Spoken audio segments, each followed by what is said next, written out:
السلام عليكم. في وسط ما هو بيحاول يوصل لك إن النادي الأهلي نادي مغلوب على أمره، مرة مع وسام أبو علي ومرة تانية مع عبد القادر، والحق أصل عبد القادر ممشي كلامه على النادي الأهلي، والحق ده وسام أبو علي لوى دراع الأهلي. ما تيجي أقول لك على كام خبر مش هتسمع عنهم في إعلام البليلة أبدا.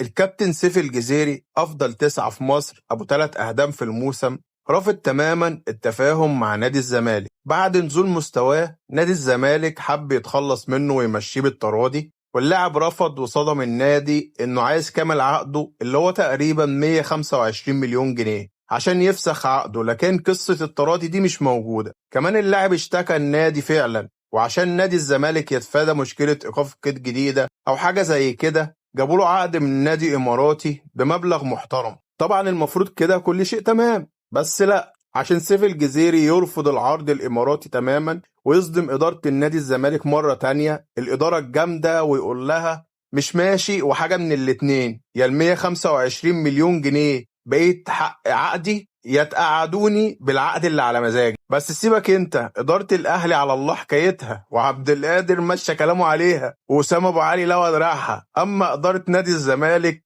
أبطال والمفروض نتعلم منهم.